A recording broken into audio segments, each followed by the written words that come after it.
Hello everyone. आज हम लोग अपने इस YouTube चैनल में बेसिकली क्लास 10 सीबीएसई बोर्ड का सारा सिलेबस कवर करने वाले हैं। तो हमारा ये प्लेलिस्ट होगा, ये बेसिकली एग्जाम को देखते हुए बन रहा है। तो जल्द से जल्द से हम लोग हर चैप्टर से इस साल जो हमारे सिलेबस हटे हुए हैं उनको हटाते हुए जो भी हमारे चैप्टर्स आ रहे हैं उनको लेकर सारे टाइप्स ऑफ क्वेश्चन को सॉल्व करेंगे। उसके बाद हम लोग 5 साल के जो बोर्ड हैं उनके सैंपल पेपर और उनके क्वेश्चन पेपर को सॉल्व करेंगे चैप्टर वाइज। ठीक है, तो बेसिकली हम स्टार्ट करने वाले हैं रियल नंबर। तो रियल नंबर, पहले रियल नंबर के बारे में थोड़ा जान लेते हैं कि रियल नंबर क्या होता है, व्हाट इज रियल नंबर। बहुत ज्यादा डेफिनेशन में हम लोग नहीं जाएंगे। तो रियल नंबर बेसिकली हमारा होता है जो नंबर, तो रियल नंबर हमारा जो होता है वो those number which are representable on number line, जो कि हमारे नंबर लाइन पे रिप्रेजेंट हो जाते हैं। ठीक है, जो कि हमारे नंबर लाइन पे रिप्रेजेंट होते हैं उन्हें हम लोग रियल नंबर करते हैं। जैसे कि अगर बेसिकली छोटा सा एग्जांपल देखा जाए, किसी भी नंबर का आप स्क्वायर करिए, अगर वो पॉजिटिव वैल्यू आती है, जैसे लाइक -2 का स्क्वायर किया तो +4 आएगा। ठीक है, तो ये हमारा -2 जो है रियल नंबर है। इसी तरह आप किसी भी नंबर का स्क्वायर कीजिए, जैसे 2 का स्क्वायर करते हैं तो भी पॉजिटिव आएगा, तो हमारा 2 भी रियल नंबर है। तो इसके अलावा जो दुनिया में जो दूसरा नंबर होता है वो इमेजिनरी होता है। इमेजिनरी नंबर का जैसे मान लीजिए -√2 को हमने स्क्वायर किया तो यहाँ पर हमारा -2 आएगा, दैट इज इमेजिनरी नंबर। ठीक है, वो हमारा क्या होगा, इमेजिनरी नंबर होगा। ठीक है, तो ये रहा रियल नंबर की बात। तो सबसे पहले इसमें आता है हमारा, ये सबसे पहले इसमें हमारा इक्वलिटी डिवीजन लेमा आता है। तो टाइम वेस्ट नहीं करते हैं, सीधे हम अपने टॉपिक पर आ जाते हैं। इक्वलिटी डिवीजन लेमा या इक्वलिटी डिवीजन एल्गोरिथम।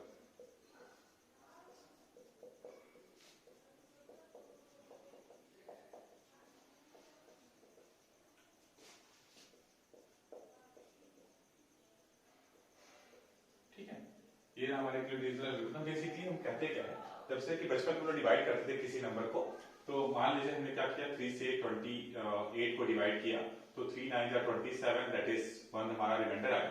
तो हम लोग कहते जो डिविडेंड है यानी 28 इज इक्वल टू हम लोग लिख सकते हैं क्या, 3 into 9, 9 3 27, दैट इज +1। तो 3 into 9 +1, इसका मतलब डिविडेंड इज इक्वल टू। इसी तरह इक्वल डिवीजन लेमा ने क्या किया, ए यहां लिया, बी हमारा डिवाइजर है, क्यू हमारा क्वोशिएंट है और आर हमारा रिमाइंडर है। इस हिसाब से हम लोग लिख सकते हैं क्या, A is equals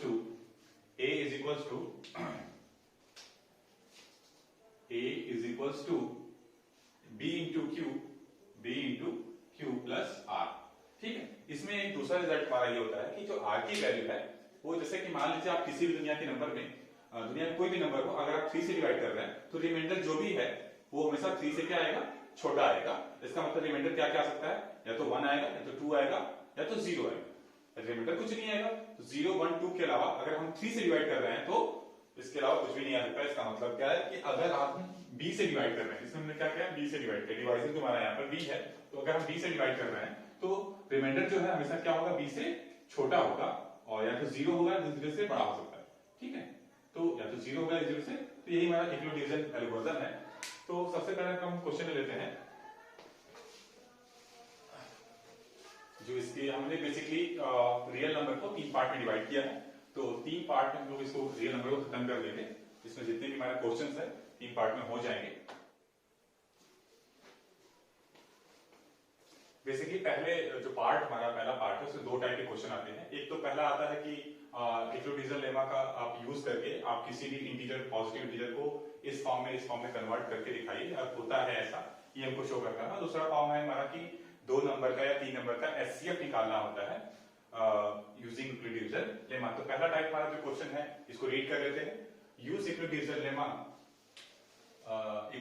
lemma to show that any positive integer, ठीक है, पॉजिटिव इंटीजर है, is of the form of 3m+1 और 3m+2 for some integer m। मतलब m भी हमारा यहाँ पर क्या है, इंटीजर है। तो बेसिकली किसी भी दुनिया के जो सारे पॉजिटिव इंटीजर हैं वो या तो 3m या तो 3m+1 या तो 3m+2 के फॉर्म में लिखे जा सकते हैं फॉर एनी इंटीजर m।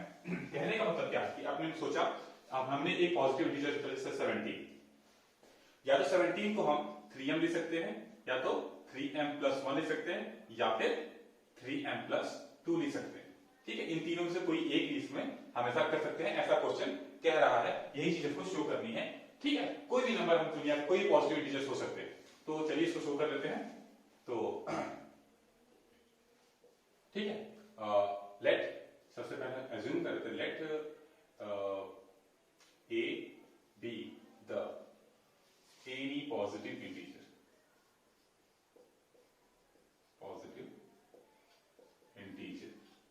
ए जो हमारा है कोई पॉजिटिव इंटीजर है, and when we divide A by, किससे डिवाइड कर रहे हैं? 3 से डिवाइड कर रहे हैं। बेसिकली हमारा ये जो ये नंबर है, ये नंबर ही बता देता है कि हाँ हमको किससे डिवाइड करना है, ठीक है। यहाँ पर 3 आया से 9 आता तो हम बेसिकली 9 से या 3 से भी ले सकते हैं, 2 आता तो 2 से ले सकते हैं, 4 आ रहा तो 4 से ले सकते हैं, ठीक है। तो आपके सिचुएशन पर डिपेंड करता है कि किस तरह के नंबर आप डिवाइड कर रहे हैं। फिलहाल हमने यहाँ पर 3 दिया क्योंकि यहाँ पर सिचुएशन की डिमांड भी यही है कि 3 से आप डिवाइड कीजिए। होने को कई चीज आप ले सकते हैं, जिसका 3 जिसका फैक्टर वो भी ले सकते हैं, ठीक है। A B the positive integer and then we divide A by 3 by, so using Euclid division lemma, ठीक है।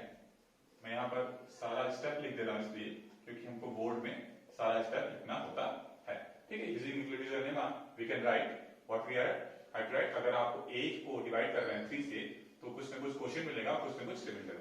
हमने बताया ना कि रिमाइंडर जब भी होता है वो डिवाइजर से क्या होता है? छोटा होता है। इसका मतलब रिमाइंडर क्या आएगा? 0 आएगा, या तो 1 आएगा, या तो 2 आएगा, कभी 3 के इक्वल नहीं आ सकता। इसको इक्वेशन नंबर हमने 1 मान लिया, ठीक है। और फिर अब क्या करना है हमको? अब इसको लेना है, इसमें हम लोग क्या करेंगे? 0 इधर पुट करते हैं, या 3 यहाँ पर हमारा क्वेश्चन को एम भी ले सकते हैं, ठीक है। जैसे कि मान लीजिए हमने यहाँ क्या लिखा है कि a को हम 3 से डिवाइड कर रहे हैं। इसका क्या मतलब हुआ कि अगर आप 3 से a को डिवाइड करेंगे, कुछ ना कुछ हमारा क्वोशिएंट आएगा और कुछ ना कुछ रिमाइंडर। रिमाइंडर जो है वो हमेशा क्या होगा? 3 से छोटा होगा, यानी 0 1 2 आएगा, ठीक है। तो यही हमारा बेसिक फंडा है। और ये m आप कुछ भी ले सकते हैं, आपका मन हो q लीजिए, आपका मन हो r लीजिए। अब क्या करना है आपको? इस इक्वेशन नंबर 1 में एक बार 0, एक बार 1, एक बार 2 पुट करना है। Now put r is equals to 0 in equation 1, we get क्या मिलेगा हमको? हमको मिलेगा a is equals to 3m, ठीक है। ये पहला हमारा आ गया। Again put r is equals to 1, क्या मिलेगा हमको? a is equals to 3m plus 1 आ जाएगा। यहाँ पे देखिए 3m plus r की जगह 1। Again put r is equals to 2 and a is equals to 3m plus 2। आपको यहाँ दिख रहा होगा ये तीनों फॉर्म हमारे आ चुके हैं। इस क्वेश्चन को मैं एक बार फिर से एक्सप्लेन कर दे रहा हूँ। एक्सप्लेन करने का मतलब इतना ही है कि जैसे हमने यहाँ पर क्वेश्चन में ये बोला है कि दुनिया के सारे पॉजिटिव इंटीजर या तो 3m के फॉर्म में होंगे, या फिर 3m plus 1 के फॉर्म में होंगे, या फिर 3m plus 2 के फॉर्म में होंगे। अब हमको ये चेक कर लेते हैं क्या दुनिया के सारे पॉजिटिव इंटीजर इन्हीं तीनों के फॉर्म में हो सकते हैं, इन तीनों में किसी एक के फॉर्म में हो सकते हैं। तो m is equals to 0 से स्टार्ट करते हैं। तो m हमारा है एक इंटीजर है, तो इंटीजर पॉजिटिव और नेगेटिव दोनों हो सकता है। तो m की वैल्यू 0 से स्टार्ट करेंगे, तो 0 तो m यहाँ ले सकते हैं, लेकिन यहाँ पर हम नहीं लेंगे। यहाँ पर m is equals to 0 put करें तो 0 आ जाएगा। 0 कोई पॉजिटिव इंटीजर नहीं है, क्योंकि आप m की वैल्यू नेगेटिव ले सकते हैं, पॉजिटिव ले सकते हैं और 0 भी ले सकते हैं, तीनों ले सकते हैं। लेकिन हम अगर यहाँ पर m is equals to 0 लेंगे तो हमारा पॉजिटिव नहीं आएगा, इसलिए इसको इसमें हम m is equals to 0 छोड़ दें। इसमें अगर आप m is equals to 0 put करेंगे ये हमारा 1 आएगा, इसमें 0 पुट करेंगे तो यहाँ 2 आएगा। इसमें अगर आप फिर m is equals to 0 put कर दिया तो उस पर 1 पुट कीजिए, 1 पुट करेंगे तो यहाँ 3 आएगा, यहाँ 4 आएगा, यहाँ 5 आएगा, इसी तरह यहाँ 6 आएगा, 7 आएगा, 8 आएगा। इसी तरह आप बढ़ाते जाएंगे तो ये इनफाइनाइट तक आ जाएगा। सारे के सारे पॉजिटिव इंटीजर आप देख रहे होंगे कि m की वैल्यू अगर हम कुछ इंटीजर पुट कर रहे हैं तो या तो दुनिया के सारे पॉजिटिव इंटीजर 3m के फॉर्म में है, या तो 3m plus 1 के फॉर्म में है, या फिर 3m plus 2 के फॉर्म में, ठीक है। इन तीनों किसी फॉर्म में है। तो ये हमारा बहुत सिंपल टाइप का क्वेश्चन रहा। इसमें कभी कभी बोलता है कि स्क्वायर कर दीजिए, ठीक है, कभी कभी बोलता है स्क्वायर कर दीजिए, कभी कभी बोलता है क्यूब कर दीजिए। तो हमको कुछ नहीं करना होता है, जो हमारा ये a होता है ना, इसी को हम लोग को स्क्वायर कर देना है और फिर r की वैल्यू 0 1 2 जो भी हमको डिवाइड करना है डिवाइड कर देते हैं, ऑटोमेटिक हमारे क्वेश्चन सॉल्व हो जाता है। याद रखिए स्क्वायर या क्यूब वाले क्वेश्चन में हमको बस इसी को स्क्वायर या क्यूब करना होगा, दोनों साइड को स्क्वायर या क्यूब कर देंगे, फिर r की वैल्यू एक करके पुट कर देंगे, हमारा रिक्वायर्ड आंसर आ जाएगा। अब चलते हैं हम इसी रियल नंबर में सेकंड टाइप के क्वेश्चन पे। तो ले लेते हैं अपना सेकंड टाइप का क्वेश्चन। देखिए use Euclid division lemma, Euclid division algorithm का इस्तेमाल करके हमको एचसीएफ निकालना है 1190 का और 1445 का। इसके अलावा मैंने इसमें एक और क्वेश्चन ऐड कर दिया है कि जो हमारा एचसीएफ आएगा उसको हमको 1190n एंड 1445n के फॉर्म में, मतलब जो नंबर हमारे दिए हैं उनके ही फॉर्म में हमको एचसीएफ को एक्सप्रेस करना होगा। ठीक है, तो सबसे पहले इक्विडिविजन एल्गोरिथम का इस्तेमाल करके हम लोग इसका एचसीएफ निकाल लेते हैं। तो हमारा पहले क्या करना होगा, छोटे वाले नंबर से बड़े वाले नंबर को डिवाइड करना होगा 1445।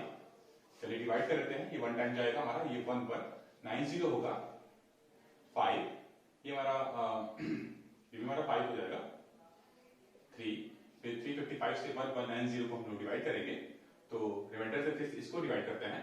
ठीक है, तो आई थिंक 4 में से बन जाएगा, सॉरी ये यहाँ पर 2 होगा हमारा, 2 से डिवाइड कर लेते हैं, ये हमारा 4 टाइम्स जाएगा तो 1020 आएगा, और इसको सब्ट्रैक्ट करिए, ये हमारा 170 आ गया। ठीक है, 170 को फिर 255 से डिवाइड करिए, तो ये हमारा आएगा 1 टाइम्स में 170 सब्ट्रैक्ट कीजिए 5, 8, 85 हमारा है, 85 को 170 डिवाइड करिए, हमारा ये 2 टाइम्स में 170 पूरी तरह से कैंसिल हो गया। बेसिकली मतलब 85 हमारा एचसीएफ आ गया। हम लोग इसको हम लोग बोलते हैं लॉन्ग डिवीजन मेथड, इसको हम लोग क्या बोलते हैं, लॉन्ग डिवीजन, ठीक है, method to finding the HCF. ठीक है, लॉन्ग डिवीजन मेथड होता है, बेसिकली इसी का इस्तेमाल करके हमको डिवीजन निकालना होता है। ठीक है, तो देख लेते हैं इसको पहले, ये हमारा रफ वर्क होगा एग्जाम में। तो HCF of 1190 and 1445 using Euclid division algorithm। ठीक है, एल्गोरिथम का इस्तेमाल करेंगे। वी कैन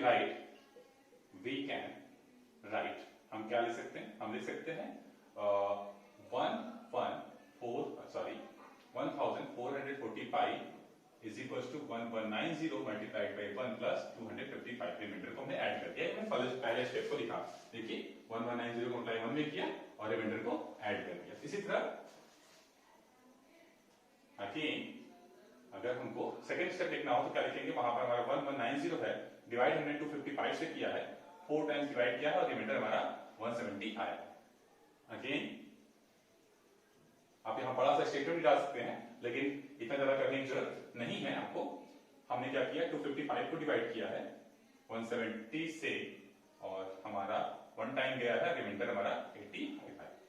नाउ लास्ट हमारा है ये, और हमने क्या किया है, 170 को डिवाइड कर रहे हैं इससे 85 से, 2 बार में गया है हमारा, रिमाइंडर 0 आ गया। इसका मतलब हमारा 85 क्या है, एचसीएफ हमारा 85।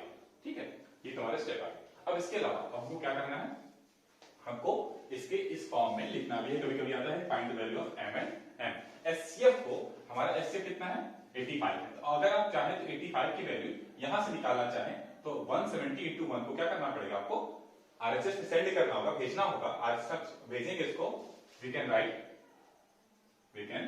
राइट हम क्या लिख सकते हैं यहां से कि 85 यानी जो हमारा एचसीएफ है वो इक्वल होगा 255 माइनस 170 इंटू 1 की। ठीक है, बेसिकली हमको क्या करना है, सारे के सारे स्टेप में हमको रिमाइंडर को, ठीक है, रिमाइंडर की वैल्यू बार बार पुट करनी होगी अपने प्रीवियस स्टेप से।